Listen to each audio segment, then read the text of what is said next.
Pozdrav svima. Ugodno vam predvečerje želim. Pozdravljam vas u ime e-Rotary kluba Hrvatska. Pozdravljam vas u ime ostalih Rotary klubova ove naše regije i hvala svima onima iz ovih ostalih klubova koji su nam pomogli u organizaciji ovog predavanja.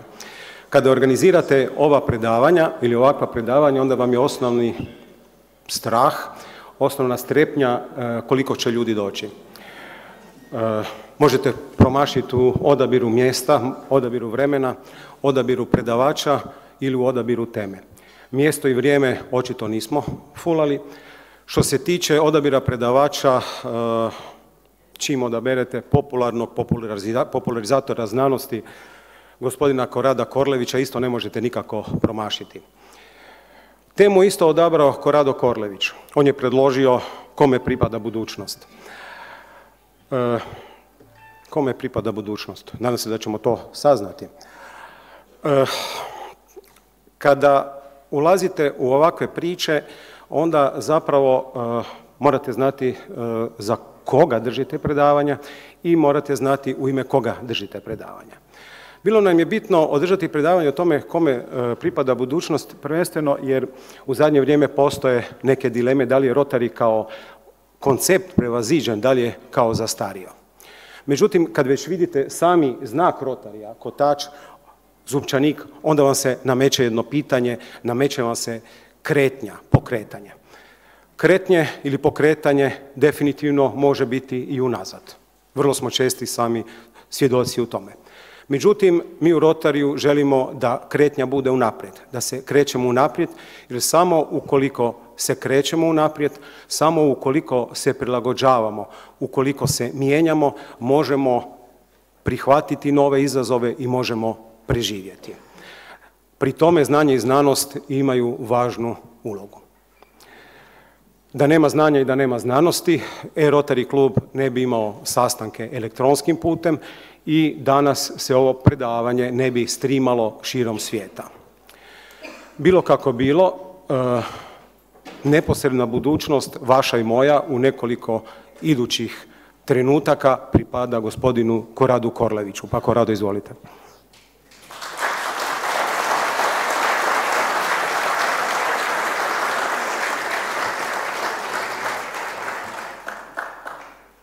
Lijep pozdrav i hvala na pozivu, hvala na dolasku. Što se tiče teme, tema je naravno uvijek aktualna. Znači da to pitanje, to predavanje je bilo prije 400 godina, opet bi bilo prije 2000 godina. Kome pripada budućnost? Kad pričamo da li je tajming dobar, da li je vrijeme, da li je mjesto, ja ne vidim puno srednjoškolaca tu i to znači da možda tajming je više za one srebrne. Kad idemo pogledati o čemu ću pričati, vidjet ćete i sami da nije pitanje podataka koje ću iznositi, nego je pitanje gdje se vi nalazite u toj priči, gdje se u toj priči nalaze vaša djeca, vaši unuci, zbilja. Da li su oni dio te budućnosti u koje dolazi i u nju ulaze kao pobjednici ili ulaze kao gubitnici u svijet koji dolazi, i to je osnovna tema. Znači, gdje ste vi u toj priči? Sad, naravno, morat ću se dotaknuti i edukacije, jer je to moj posao, ali ću morati, kako se snima i kako imamo zakone o verbalnom deliktu, koji se danas tako ne zovu, nego se zovu duševnoj boli ili političkoj korektnosti, nema pojma sve kako, pa ćemo neke slajdove preskakati tako da nećemo pričati o svim stvarima. Zašto? Jer možda ne bilo to predavanje loše da samo političari one koje smo mi odabrali da vode i da li nas vode u tu budućnost na način da zemlja, grad bude pobjednik ili smo mi ti koji smo gubitnici, a povijest je puno naroda koji su bili gubitnici. Sad priča je da ja dolazim iz Zvjezdarnice i da na Zvjezdarnici se svi očekuju da sa teleskopom slikamo zvijezde, radimo lijepe slikice, mi to čak i radimo. I to napravimo svaki put kada iz ureda počnemo paničariti da nemamo neku sliku za kalendar. Onda mi odemo i napravimo neku lijepu slikicu i onda su za kalendar slikice što su. Slike koje mi radimo su inače crno-bijele, najčešće ih radimo u negativu, imamo ponekad neke točkice crvene unutra, to je za pokazati gdje je položaj objekata i zvjezdarnica Višnjan je najsličnija kad bimo otišli u kontrolni toranj leta aviona. Znači imamo mapu, na mapi se nalaze objekti koji se miču, imamo prioritete s kim komunicirati, šta mjeriti. Znači naš posao je mjeriti to što se nalazi gore i onda je naš posao odgojiti sljedeću generaciju.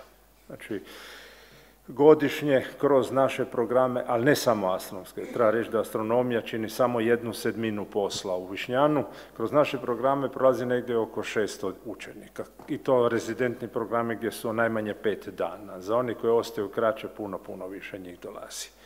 I onda dolazimo do nečega što je naš posao. Znači na ovoj slici imate prikaz obitelji Sunčev sustav, znači imamo Sunce, Jupiter, Saturn, Uran, Neptun, Zemlja, Venera, Mars i Merkur. Kad pogledamo kako je Zemlja, vidimo da nam i nije nešto.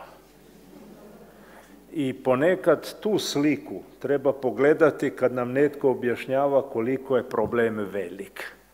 I onda se udaljiš od tuda i pogledaš da li je problem Piranskog zaljeva jako veliki problem.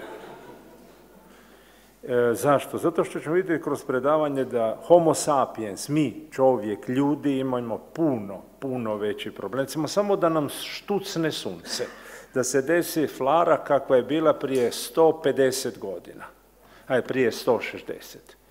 Znači, astronom Carrington je promatrao jedan bljesak na suncu i dana nakon toga su telegrafisti koji su radili sa jedinim žicama koje su bile tada po svijetu i ubila ih je struja. Ili su neki telegrafi radili bez baterija. I trebalo nam je 100 i nešto godina da shvatimo da u slučaju da se sad ponovi taj događaj, da smo mi ostali bez velikih transformatora. Naš dalekovodi i transformatori ne mogu izdržati nekoliko milijuna volti istosmjerne struje koje bi se to inducirala. Čak ni sklopke za odspojiti te transformatore ne mogu razdvojiti nekoliko milijuna volti koje preskaču te sklopke. Znači mi bimo ostali 6 mjeseci recimo bez električne energije da se desi. Sad zamislite kako bi se vaš život promijenio da 6 mjeseci nema struje, vode, goriva, frižidera, zamrzivača, trgovinskih centara. Znači, moglo se desiti, može se desiti svakog trenutka. Znači, vjerojatno da se desi u narednih nekoliko godina nije za baciti 1:40. Zašto? Tek smo sad shvatili koliko recimo sunce zaguljeno. Prije nismo imali problema jer nismo imali žice rastegnute po zemaljskoj kugli. Žice su problem. I naša tehnologija koja nije znala da postoji problem. Znači, samo da objasnim, čime se mi bavimo na ovoj slici? Sa ničim što vidite tu, zato što je to toliko malo da se nastavlja tu dalje. Znači, mi se bavimo sa nečim što su takozvana mala tijela Sunčevog sustava i nisu ona toliko baš mala. Ops. Evo recimo jedan komad koji ima 62 km po dužoj osi. Znači rijeka Pula. Ili uzmimo ovdje gdje je prikaz Istarskog poluotoka, profil i neki od tih asteroida poznatih koji su sonde otišle blizu i snimile. Znači mi se bavimo sa nečim što su otoci i planine u Sunčevom sustavu i toga ima puno. Znači toga ima, kad pogledamo plavom, crvenom i zelenom bojom prikazano na ovoj slici, preko 800.000. Kad pogledamo koliko ima tih crvenih koji dolaze blizu Zemlji, prešli smo 20.000, a među tim crvenima je na podgrupa koja se direktno križa sa zemljenom stazom, ima ih preko 2.000. I ti se zovu PHAS ili Potentially Hazardous Object. I to je ona kontrola leta, ono što mi radimo. I sad, ono što je bilo nama uvijek iznenađenje je kada dolazi ono kolovoz i kada dolaze Perzeidi i ljudi odlaze gledati i onda vide jednog u minuti i kaže kako lijepo i zaboravlja se cijelu priču, a šta su ti komadići koji svijetle kad uđu u atmosferu.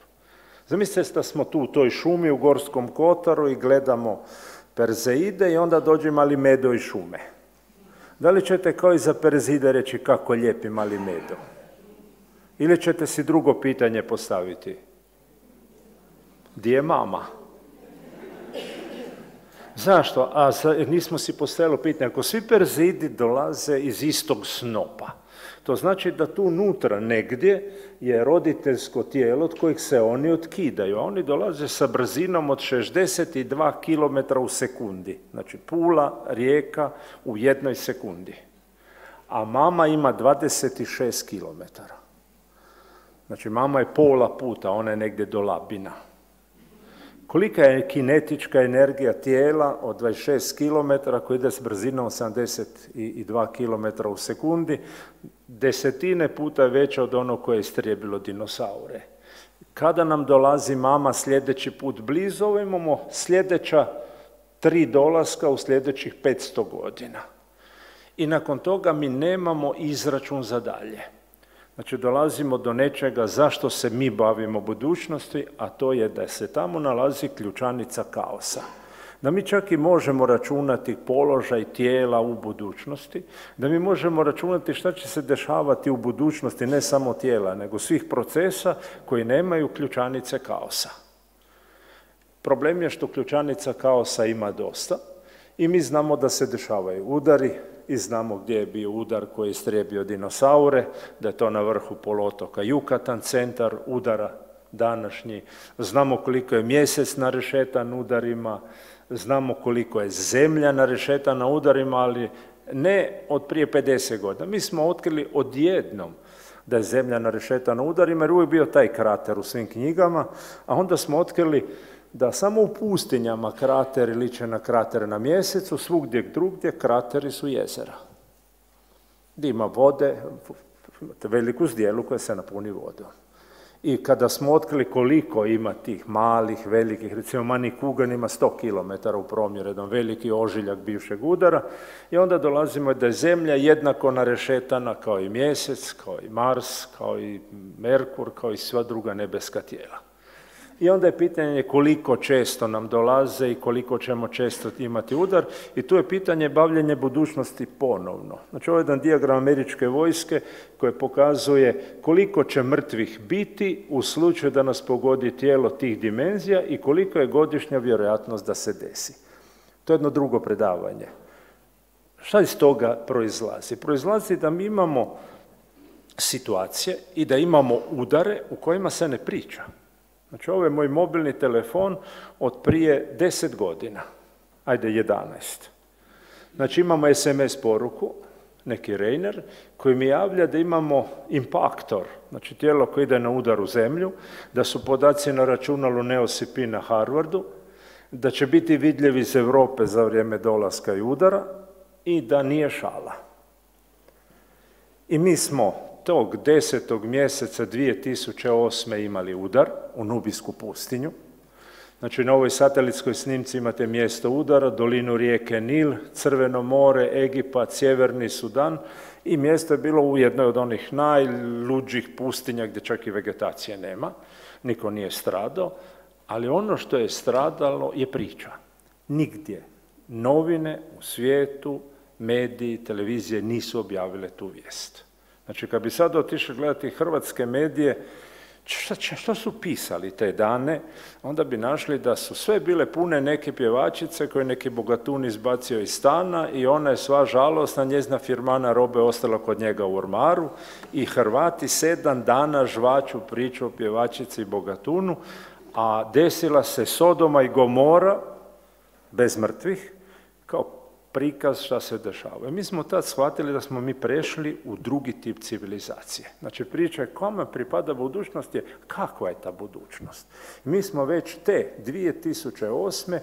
izašli iz industrijske civilizacije i ušli u jednu civilizaciju koja se zove stručno doživljajne ekonomije, ili nestručno društvo snova, ili sve je prodaja snova, prodaja priča.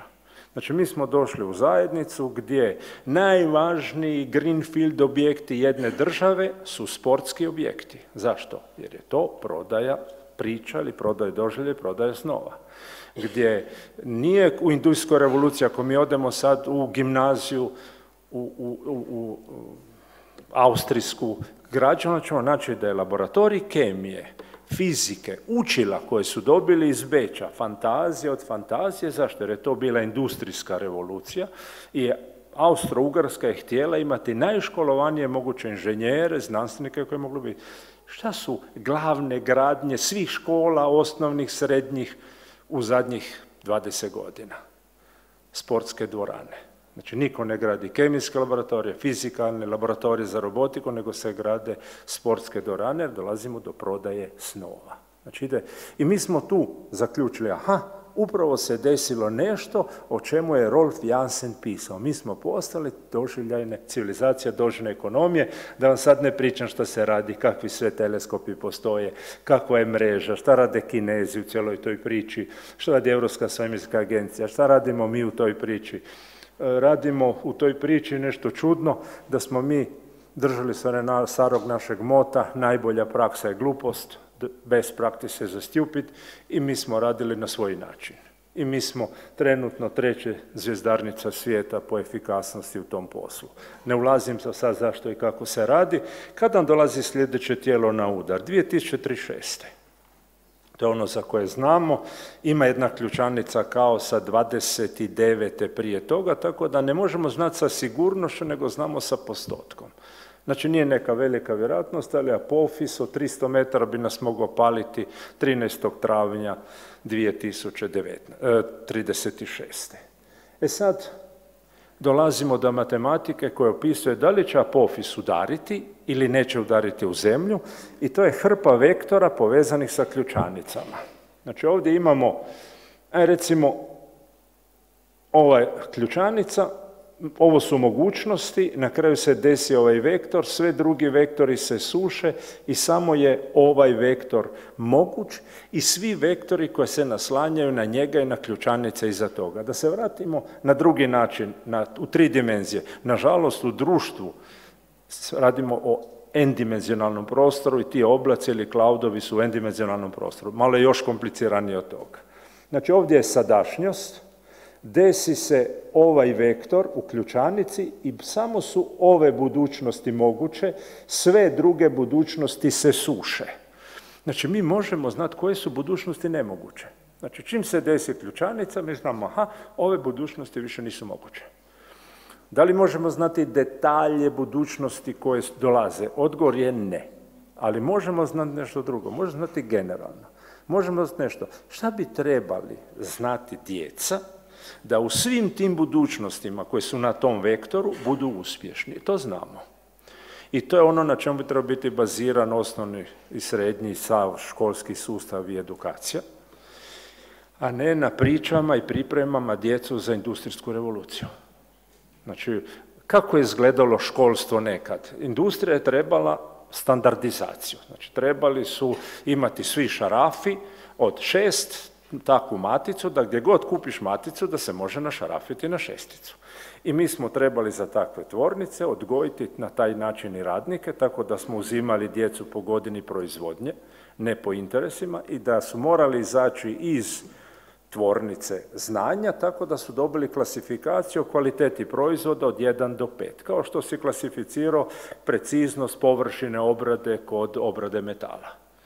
Znači, i taj školski sustav je išao i radio je fenomenalno u industrijskoj revoluciji. Kad mi pogledamo bivšu Jugoslaviju, od 45. znači kraj rata, do 65. u 20 godina, kakvi sve fakulteta, srednjih škola, brodogradilišta, gradilišta svih tipova su uspjeli, je bilo čist posao. Ti znaš šta trebaš pripremiti, kako treba izlaći radnici, kakvi treba biti studenti, i ti onda imaš i Končara, i imaš i Uljanik, i 3. maj koji su cvijeta tehnologije. Da li mi sad u ovom svijetu doživljene ekonomije mi pričamo o nečemu što je malo problem? Mi pričamo o proizvodnji od prije 200 i nešto godina. Da li možda ima nečeg drugoga što je važno? I to ćemo vidjeti. Koje su ključanice u prošlosti? Samo da dobijete brzu ideju. Vatra. Znači, kad su naši preci otkrili vatru, to je bio jedna od onih ključanica nakon čega svijet apsolutno nije isti putovanja, onda kad smo si smazali neandertalce i rektuse, bilo jedan važan trenutak, otkriće brojeva, kalendara, nevjerovatno važno, odlazak u svemir i sve tehnologije vezano uz to. I sad dolazimo do ključanice ove koje su se otvorile u zadnjih 3-4 godine i nakon čega svijet nije isti. U jezgri, iza platna u kazalištu nije isti. Za publiku i ona pjevačica dalje i onaj bogataš su šarena vrata u koje treba gledati tele. Znači, u dožnu ekonomiju ti ne odgajaš građana, ti odgajaš potrošača. Znači, nekoga koji će biti opsjednut nečim drugim, a ne biti taj koji odlučuje. Znači, on je potrošač. Stroj je pobjedio čovjeka u igri za koju se tvrdilo da nikad stroj neće moći pobijediti čovjeka. Još bolje od toga, kada je Kasparov izgubio od IBM-ovog kompjutera, da je on išao igrati sa tim programerima koji su programirali taj šah, bilo je pitanje da li bi svaku partiju bio dobio. Znači, to su najbolji šahisti, programeri su programirali taj stroj. AlphaGo nije niko programirao, AlphaGo se je programirao sam. Znači, pričamo o deep learningu, prvi put strojevi počinju učiti sami. Godinu dana nakon toga je AlphaGo plus rasturio AlphaGo. Znači, i znamo da nikad više, u niti jednoj igri čovjek ne može pobijediti stroj. Neću sad Sputnik moment za Kineze koji se desio kad jedan stroj, softver koji je napisan na zapadu pokazao superiornost u nečemu što je azijska igra koja se smatralo da je carstvo, ljepote, strategije, svega ono što mi mislimo za šah, ovo je bolje. Sad dolazimo automobili koje voze sami, još ne voze sami, ali sama ideja da automobili će voziti sami je ona ključanica nakon koje nema natrag. Znači, pitanje nije da li će biti, da će biti za 5, za 10, 15, za 3, ali bit će sigurno. Nećemo sad ulaziti u detalje. Zašto? Imamo samo sat vremena, predavanje bi bilo inače za studente 2 sata. Stvaranje umjetnog života. Znači, na slici je 3. proizveden umjetni život i mi smo si uzeli pravo da radimo ono što je bila ovlast bogova. Znači, stvarati život. Krieg Wertner, ne samo da su išli stvoriti, nego su ovu bakteriju toliko pimplali za vidjeti koliko je najmanji broj gena potreban i dobila ime sintetička broj 3, a onda kad je to izgledalo wow, ovdje imate Escherichia coli sintetička 61, gdje je cijeli genom istumban, poboljšan, popravljen, editiran. Ono što mi sad možemo raditi sa genomom je ono što se radi sa tekstom kad pišete tekst u Wordu. Znači, uzmi tu riječ, kopiraj je, zalijepi, zamijeni. Sve te opcije imamo sada sa tih 3 gigabajta, recimo, ljudskog genoma. Znači, uzme se 3 gigabajta i ako znaš šta taj gen radi, dodajaš ga, mijenjaš ga, radiš šta god hoćeš. Imamo čak i 2 curice u Kini koje imaju genom editiran. Liječnik koji je to radio doduše u kućnom pritvoru nije pitao partiju za to, ali je pokazao da se može. Onda imamo na ovoj slici jedna ključanica nakon bi bila sva ona rasprava u Saboru od prije 2 godine o spolu i o rodu i referendum potpuno nepotreban. Jer smo radili raspravu i referendum o nečemu što nije više postalo. To je bila suha grana. Znači, vidite miša koji se izlegao tako da je otac ženka. I ovo je čak i jednostavno. Među sisavcima je pitanje trenutka kada će etičke norme kod ljudi popustiti da 2 cure mogu međusobno imati djecu. Jer je to relativno jednostavan proces gdje se jedna matična stanica pretvori u spermatocit, sa njime se oplodi jajna stanica i 2 ženke mogu imati sisavaca djecu. Ima još luđe od toga, to je partenogeneza gdje svaka žena može roditi sebe. Znači, svoju savršenu kopiju, ne postoji kod sisavaca, ima kod mazova, ženka ne može naći partnera, kaže, ok, rodim samo sebe, pa će ona moja druga ja prije ili poslije naći. Znači, imamo još nešto, prije godinu dana objavljen članak u Sten Semcer, znači ženka sa mišićima sa drugom ženkom, a ovdje je miš između dva mužjaka. Znači išlo se na sljedeći korak, vidjeti da li možemo mi od matične stanice napraviti jajnu stanicu, enormno je teže nego spermatocit, ali da se. Ta tehnologija još ne bude 10 godina spremna.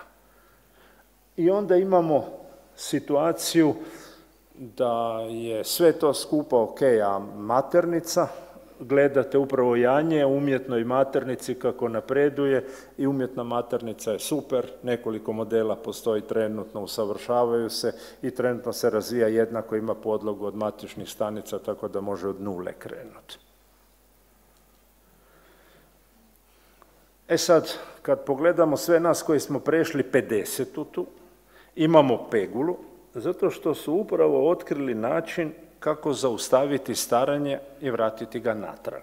Znači imate dva miša na slici, jedan stari, jedan mladi, ali oba dva su bila stara jer su iz istog legla. Ovaj miš je podmlađen. Znači njegovim organizmu je dana naredba da je starenje greška, neka riješi grešku i neka se vrati u svoje idealne godine. Znači to je nešto što očekujete jako, jako brzo u zajednici i imat ćete ljudi koji će odjednom prestati stariti i početi se vraćati natrag i neće plaćati HZZO. I neće društvo biti isto. Društvo u kojem neki stare i društvo u kojem neki ne stare, to nije ovo društvo koje gledate okolo. I ovo je onaj mehanizam koji nam omogućuje molekularne škare da radimo šta god hoćemo sa genomom. Te dvije cure će dobiti Nobelovu nagradu u trenutku kada se odluči tužba između njihovih sveučilišta koji ima prednost na patente. Čim se to riješi, otkriće CRISPR-Cas9 metode, Cas14 i ovih drugih koji dolaze su apsolutno nešto najluđe što nam je omogućilo da se igramo Boga. I ono što mi očekujemo da, recimo, ajde, na svinjama ćemo uskoro imati ljudske organe za presađivanje, to je jedan od prioriteta, se to jako isplati raditi, ali ono što ja očekujem da će svaki srednjoškolac kojeg zanima biohacking moći, recimo ovu ribicu, modificirati kao svog kućnog ljubimca kako hoće. Znači, unutar par godina, koliko očiju će imati ta ribica, koje boje će biti, koliko će ima peraja, to će on naprosto odlučiti i napravit će se istu takvu kako što se piše softver u računalima, to ćemo raditi sa živim bićima. I onda smo otkrili da je ova meduza besmrtna. Znači, otkrili smo da starenje i smrt i dužina života nisu uopće iste kategorije. Smrtnost i smrt je jedno, a starenje je drugo. Ali sad smo otkrili da ni starenje, kad smo riješili, imamo problem dalje sa smrću, ali smo onda našli da je netko postao besmrtan, ova meduza, i da možda bi mogli vidjeti kakav je to mehanizam. Ali i hidra je besmrtna. I kvasac iz istočne Afrike je besmrtan. Znači, mi smo odjednom otkrili da postoje mehanizmi i da postoje geni koji mi imamo i koji upravljaju sa smrću. I ideja je bila, ajmo vidjeti šta se da napraviti. I na slici imate Aubry de Grey koji drži predavanje u telekonferencingu, Miguel Coelho koji trenutno radi na sveučilištu Harvard baš na istraživanju smrti.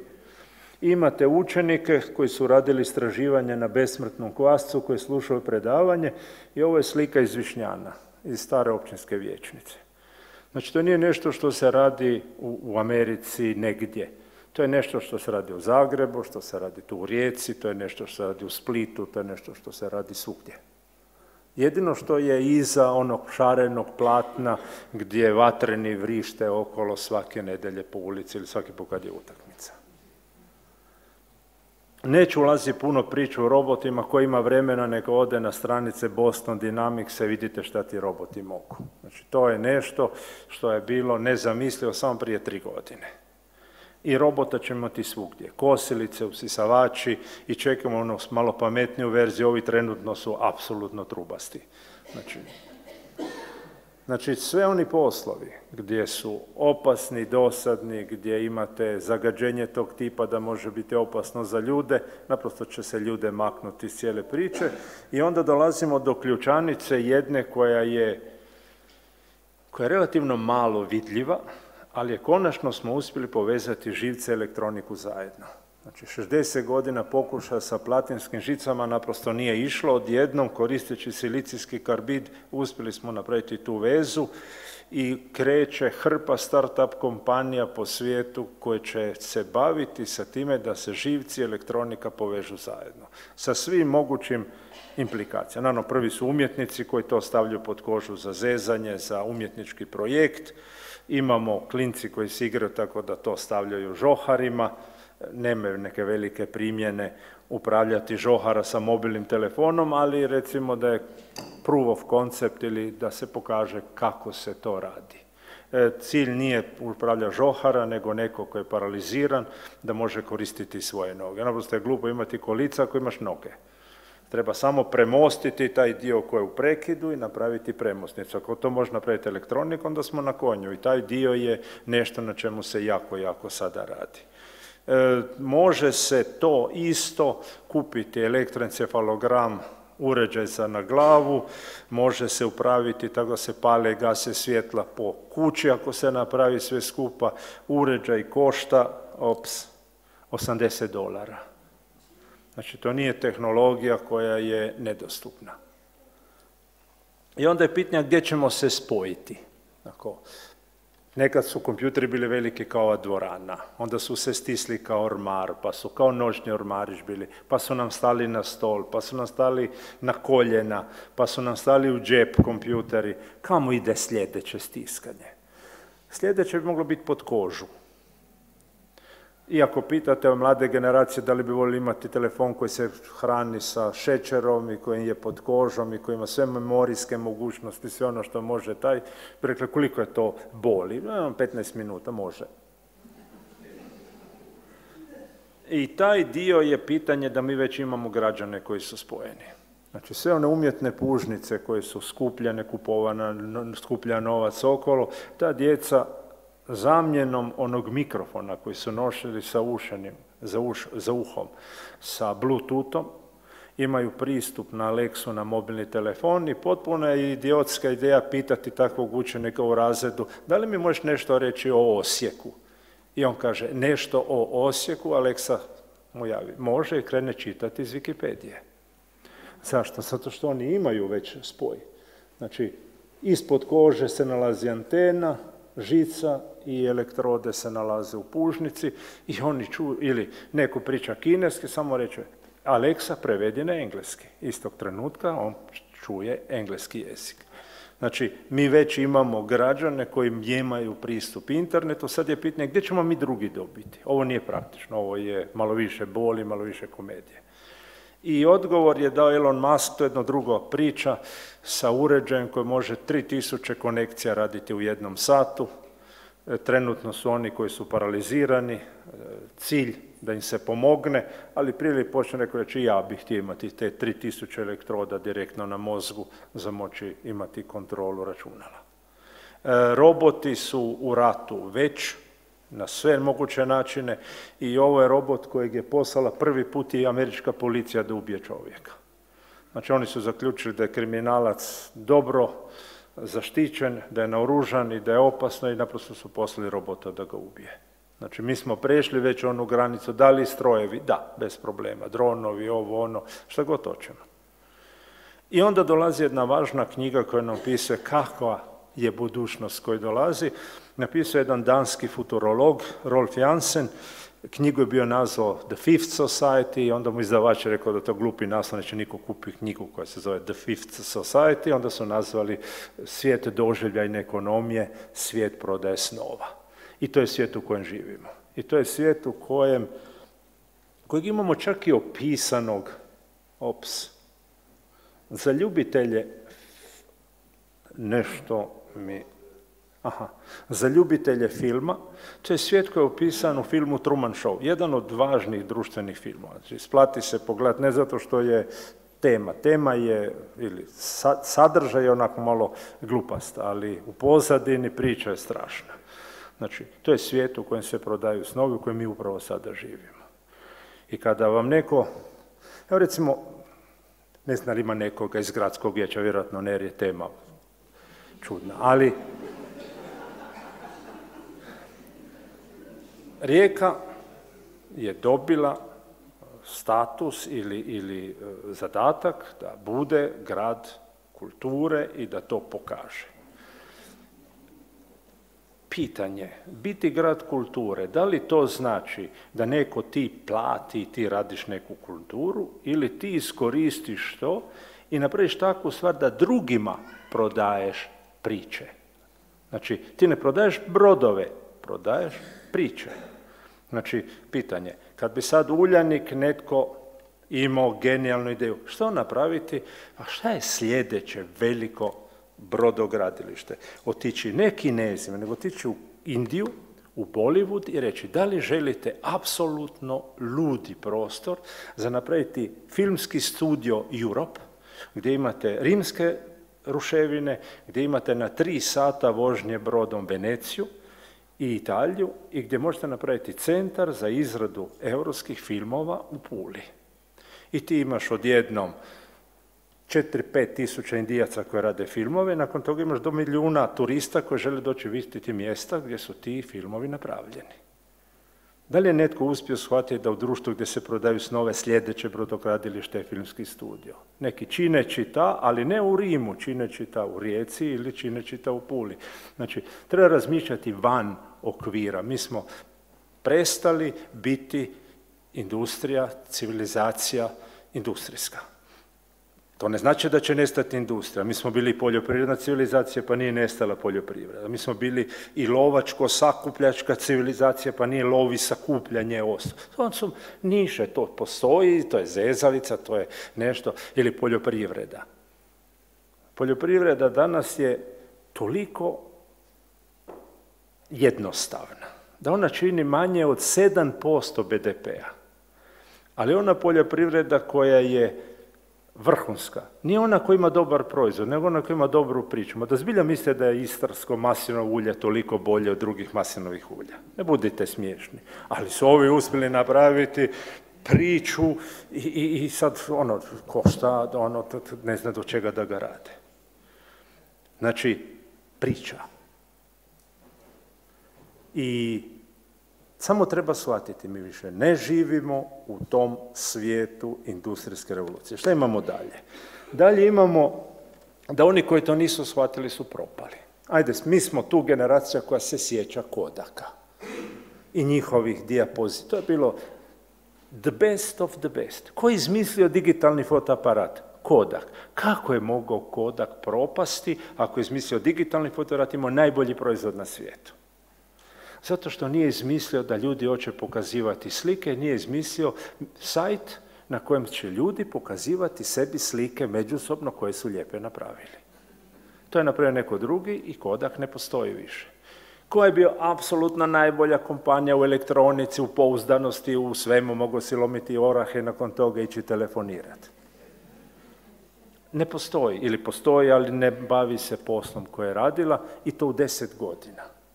Znači, u industrijskom svijetu najbolji proizvod koji vidiš, ali proizvod koji nije imao priču. Ili bi rekli danas nema dušu. Znači, jedan inferiorni proizvod koji ima fenomenalnu priču, ima totalno ludog opičenog vlasnika, inženjeri, dizajneri okolo i oni su ti koji u svijetu prodaje priče su uspjeli.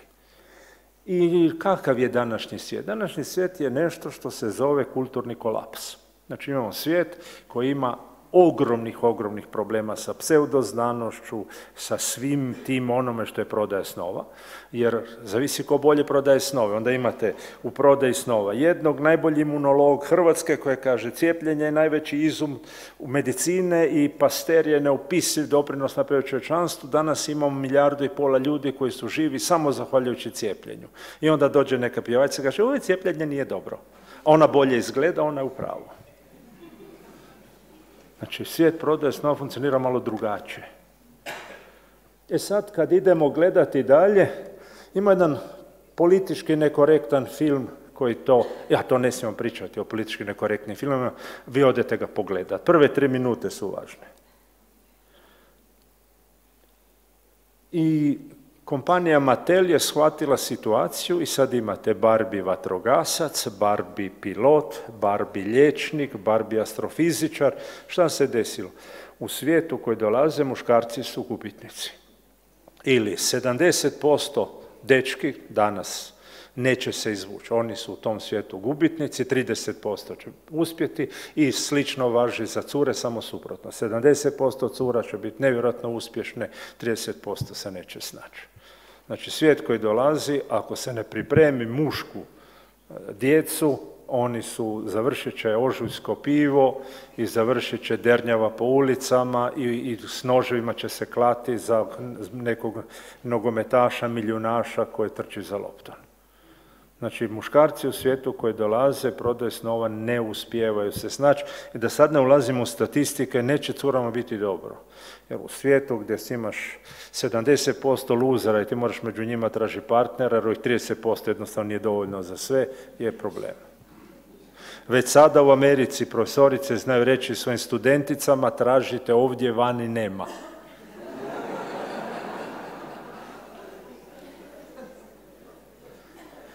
Sad dolazimo do onoga kakva će biti budućnost za koju treba pripremati nekoga. Znači, ovdje fali poljoprivredna civilizacija, znači gdje je glavni posao bio ili više od 50% BDP-a se proizvodilo u stočarstvu i poljoprivredi. Onda dolazimo gdje više od 50% BDP-a čini industrijska proizvodnja, a poljoprivreda, skupljanje lov čine manje.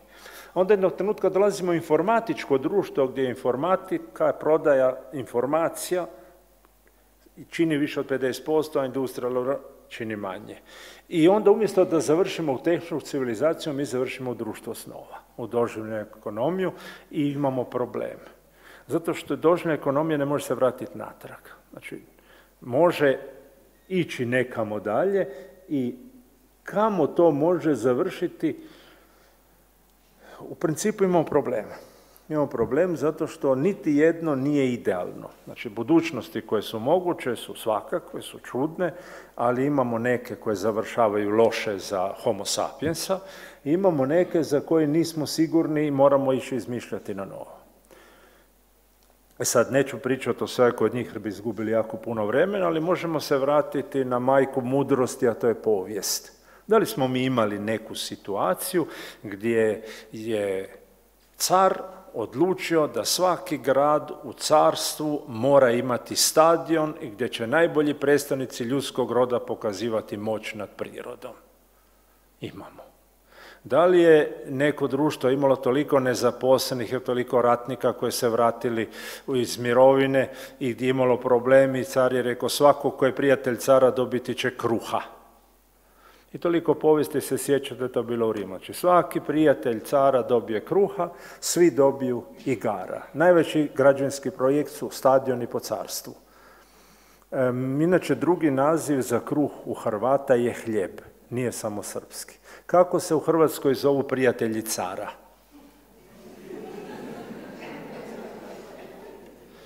Ko je najveći projekt gradnje u Hrvata?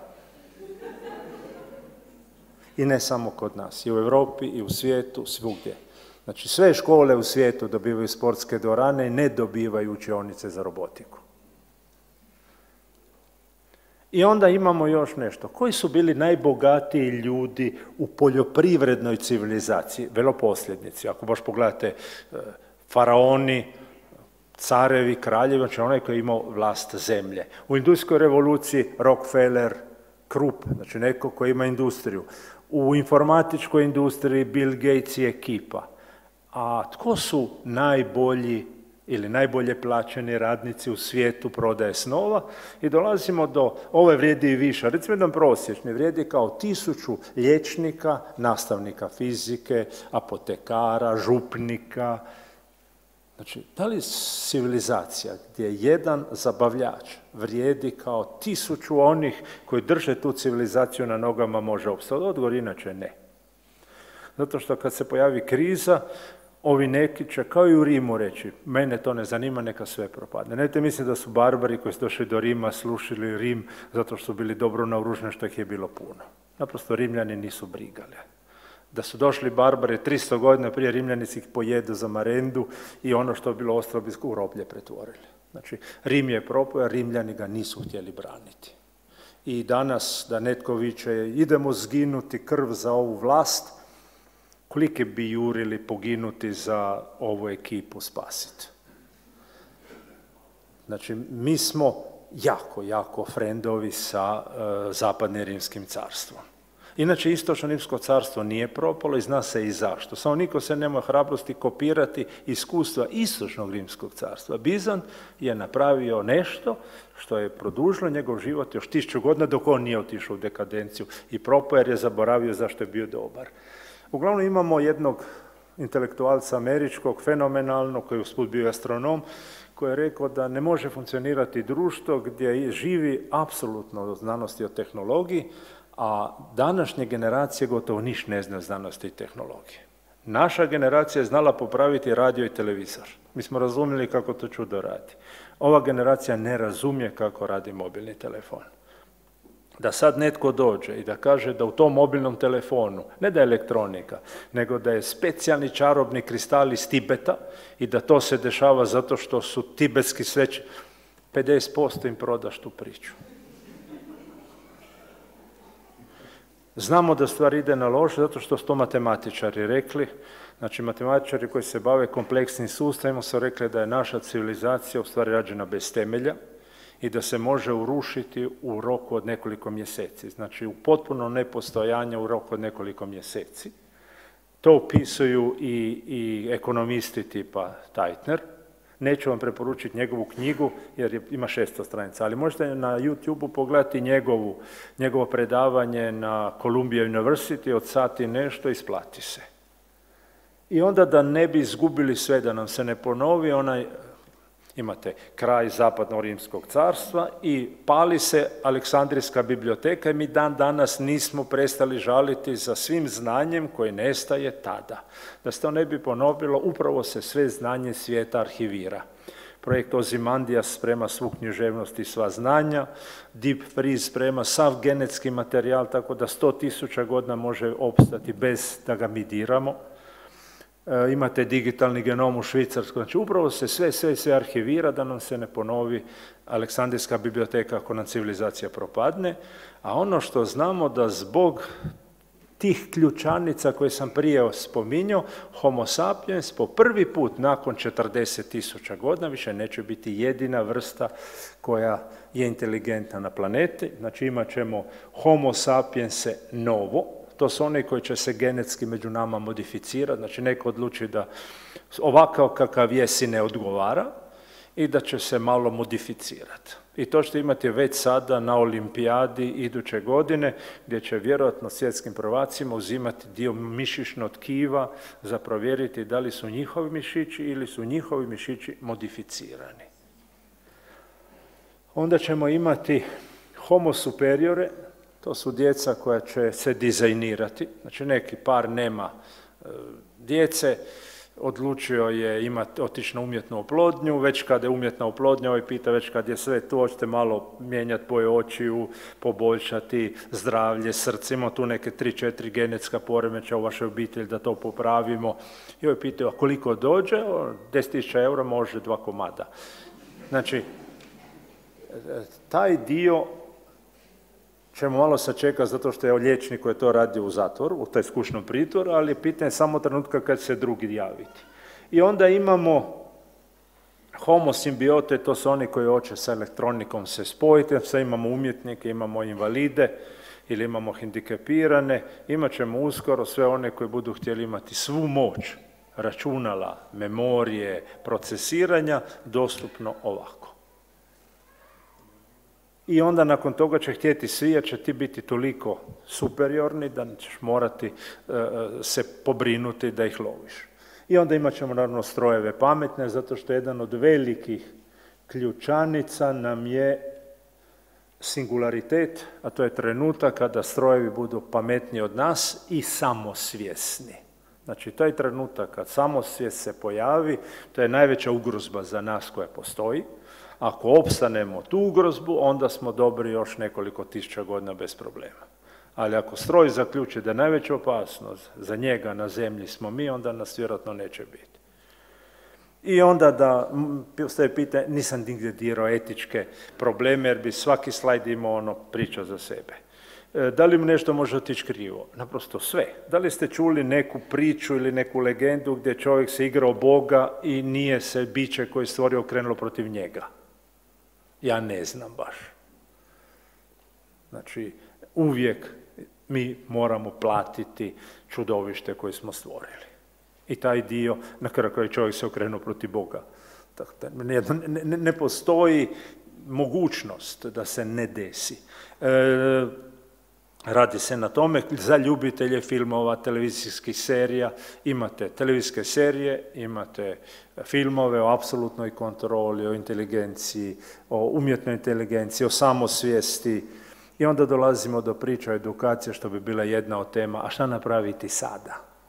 Zaboravite sve kurikularne reforme, sve ovo što se priča okolo, to nema veze i dalje se pokušava prilagoditi malo bolje za industrijsku revoluciju koja je bila prije 20 i nešto godina. Znači sad smo sigurni da bar 12 godina živimo u svijetu doživljene ekonomije. I trebalo je samo odlučiti. Hrvatska u tom čudnom svijetu koji dolazi prodavati što? Ako ćemo predavati turizam, ok, to je sigurno doživljena ekonomija. Hoćemo prodavati filmove, glazbu, video igre, hoćemo sport biti nešto, ali ne sport da mi plaćamo, ne bude. Svijet plaća naše sportaše i da još oni plaćaju porez ovdje, a ne u Monte Carlo i da mi neke koristi od tih sportaša imamo. Znači, da li je osmišljeno na taj način da oni moraju plaćati porez u Hrvatskoj ako su u reprezentaciji Hrvatskoj? Znači, niko ne razmišlja o nekoj ekonomiji taj koja dolazi, niko se nije sjetio ići vidjeti da li taj filmski studio Europe iz Indije bi bilo dobro mjesto da bude negdje u Hrvatskoj, a ne negdje u Italiji, negdje drugdje. Znači, taj dio priče nam ide loše. I onda imamo istraživanje Instituta za društvena istraživanja iz Zagreba, gdje su po školama gledali kolika je poduzetnost učenika u našim školama. I profil poduzetni ima 2,1% učenika. Recimo, ovo istraživanje je trebalo u Saboru napraviti specijalnu sjednicu na kojoj se paničari jako, gdje se pozove na odgovornost ministricu, direktore škola i kaže imate 2 godine da taj profil mora biti 30%. Da mi moramo imati poduzetnih učenika 30%, ne može opstati država u kojoj 98% hoće biti uhljebi i prijatelji cara, a ovi drugi hoće nešto raditi. Znači, taj sustav ne može funkcionirati da smo mi poduzetnike stvorili ili stavili odmah onaj De Soto na crni vrag i poduzetnik. Ne može ići ta klasifikacija na taj način. Drugi problem imamo mi u Hrvata sa jezikom. Znači, svi koji su različiti, mi ih mrzimo. Ako su različiti u intelektualnom području, onda su štreberi ili engleski naziv nerds i geeks, koji nisu uvredljivi, u hrvatskom jeziku se prevodi sa šmokljani, što nije ekvivalent. Mogle bi gore, mogli su biti šmrkavci, ali mi ne podnosimo nekoga koji je intelektualno superioran. Za razliku od Azijata koji se cijeli razred divi tom učeniku, jer on predstavlja taj razred i oni rasturaju zahvaljujući njemu ili njih nekoliko koji su jako dobri. Onda imamo problem da će organizacija World Economical Forum, to su oni koji u Davosu organiziraju one manjade i priče i voze privatnim avionima, ali oni su naručili istraživanje kakva je kritičko mišljenje u školama po svijetu. Hrvatska se našla 5. odozada i iza nas su, ako se ne varam, šta su?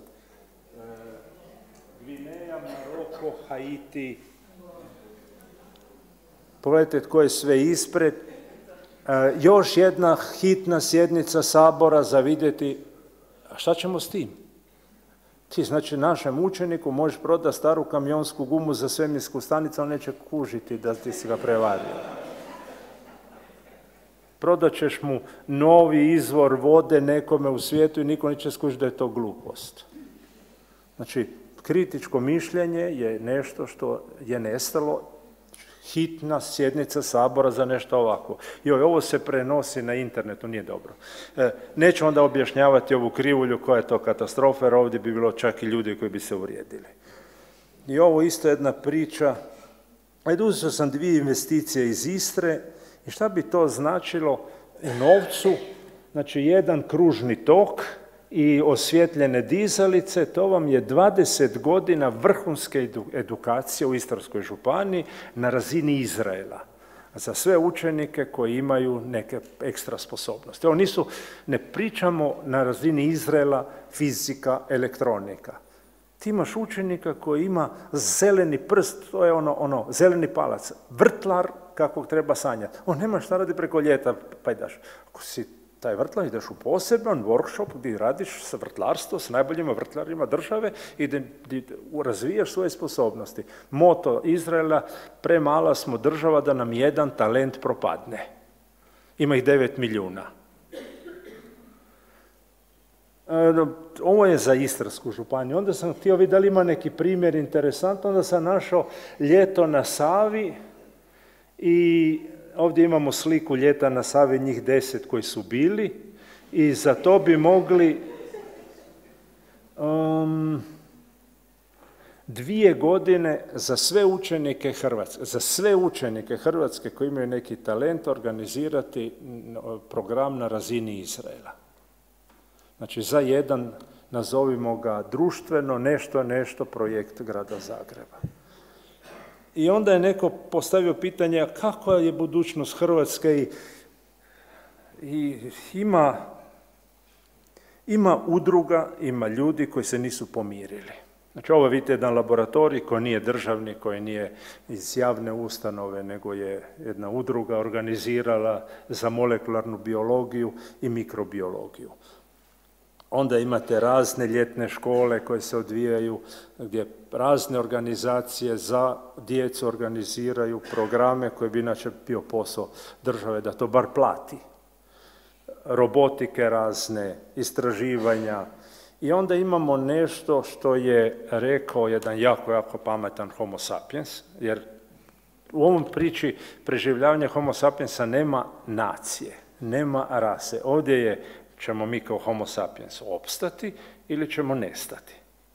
Zadnji kulupi koji su bili na planeti kad smo mi bili su Neandertalci, Erectus i mi. Sad smo samo mi, njih nema. A sad će biti homo sapiens novo machina simbiota, nekoga neće biti. Da li smo mi ti koji nestajemo? Uglavnom, došli ste slušati jedno predavanje i niste došli za badava. Znači, ovo je vaše poslanje. Znači, budi promjena koju želiš vidjeti u svijetu. Ne očekuj da to neko drugi napravi. Znači, ne očekuj da premijer ne spava zato što grad Rijeka ne zna nešto. Ili da vi ne znate nešto. Ili da učenici se ne odgajaju za svijet koji dolazi. Kad netko spomenje riječ obrazovanje, odmah paničarite. Znači, mi djecu ne trebamo obrazovati, mi djecu trebamo odgojiti da budu dobri ljudi. Nemamo pojma šta će oni raditi u životu kasnije. Sjetite se koliko vam matematike, gramatike, zemljopisa, svega onoga što ste učili u školi treba danas. Ili ste to što vam treba danas naučili poslije. Znači, trebamo odgojiti dobre ljude koji se moraju u školi zabavljati, koji mora biti sve igra, sve naprosto i posao je zezanje i te pustiti natrag u društvo da promijene svijet. A to je vaš posao. Gandhi nije mislio na sebe, a mislio na svakoga, intelektualca, svakog nemirnog duha koji misli da to nešto ne štima. Ko mora to napraviti? Ako vidiš niko drugi, to je tvoj posao. I ima jedan drugi intelektualac važan koji se Amerikanci ne vole, koji je rekao novinarima kad su ga pitali, gospodine Twain, koji je najvažniji trenutak u životu? I onda je razmislio, rekao da su 2. Da jedan je kad je rođen, jer je tad počeo postojati, i drugi kad je shvatio zašto je rođen. Zašto će nakon njega svijet biti bolje mjesto? Znači, ovo je pitanje za svakog čovjeka. Zašto će nakon nas svijet biti bolje mjesto? Jer Amerikanci imaju u njihovoj kulturi jako taj religijski dio izražen, da svako se rodi sa misijom. Znači, dobiješ misiju i dobiješ sve što ti je potrebno da izvršiš misiju. A onda ako u životu potpuno zakažeš, u Americi te zovu gubitnik. Ali gubitnik ne zato što si izgubio ključe od auta, ti si izgubio Božji dar. Dobio si dar, sposobnost, ljepotu, pamet, bogaljost, svašta. Ali ti, takav kakav jesi, možeš napraviti svijet boljim mjestom. To ne napraviš, ti si gubitnik. I taj dio nikako da ljudi shvate da proživiti jedan život i biti samo potrošač i napraviti prekrasnih 100 kubika smeća i onda umrijeti je glupost. Da, ako već imaš za proživjeti i umrijeti, onda napraviš još nešto za što će svijet biti bolje mjesto. I ovo je nešto što ostaje klubu koji je organizirao cijelu priču. Da, naprosto vaša obaveza je da svijet bude bolje mjesto i to je Rotary klub radio koliko već 100 i nešto godina i njihova ideja je bila osnovna da intelektualci, u principu to bili liječnik, pravnik, apotekar u nekom mjestu, mora osigurati da to mjesto nakon njih ima profesionalca koji je još bolje nego on. Znači da apotekar, da će biti još bolja apoteka nego što je liječnik, da će biti još bolji. I oni su lovili pametne, bistre klince, skupljali novac za iškolovati ako nisu mogli sami, jer njihov zadatak je bio da njihovo mjesto bude svakim danom sve bolje i bolje i bolje. I to je ono poslanje koje se poslije polako izgubilo, pa su se počeli svi natjecati dolje ko će više narkomana vratiti natrag, ali ideja je bila da nisu svi klubovi da rade svi isto. Znači, naprosto posao je bio od uvijek. Netko mora brinuti o tome. Kome ostavljamo taj grad? I da, tu smo došli, ja mislim, više manje i do kraja priče, a za vas, za početak, čim ste došli ovamo imate neki problem. A to je da vjerojatno niste u potpuno odrasli. Znači, neko je, komentirali smo kome ostaje budućnost, pogledamo po dvorani, smo rekli, fuck, ovo će biti problem. Ali nije problem. Pardon, snima se, ok, možda budemo brisali. Ostati dijete je sljedeći evolucijski korak homo sapiens. Mi smo uvijek imali do sada da čovjek odraste i sad postane ozbiljna odrasla osoba. Ali to je kao i vuk. Vuk je štene, onda odraste, onda postane mrzovoljni vuk. Pas je štene, odraste, ostane dalje blesavo štene, samo što je veliki pas. Čovjek odraste i postane dalje blesavo dijete, to je sljedeći evolucijski korak. Ako neko slučajno kaže kako si djetinjast ili djetinjast, odmah častite, piti šta god, napravio vam je vrhunski kompliment. Znači, nema većeg komplimenta biti nego ostati dijete i nemojte biti kao svi drugi, a ovo mi je upravo otišlo u bananu sve skupo. Znači, biti kao i svi drugi je ne za vas. Nas ima 7 milijardi, 2 nema nas ista i nemojte biti kao svi, budite svi. Znači, ni genetski, ni nekako ne trebate biti kao i svi drugi. Najbolja praksa za vas je samo da vidite, napravite bolje. I to je onaj dio važan za ispričati priču. Svijet pripada onima koji budu zavrnuli rukave i htjeli raditi, jer 99% njih će htjeti se zabavljati. Ili im prodajite snove tima koji hoće se zabavljati, ili im prodajite proizvode, ali nemojte biti oni koji su potrošači. E sad, ja sam ga ispilio i mislim da sam otišao preko vremena, ne znam koliko imam vremena za pitanja.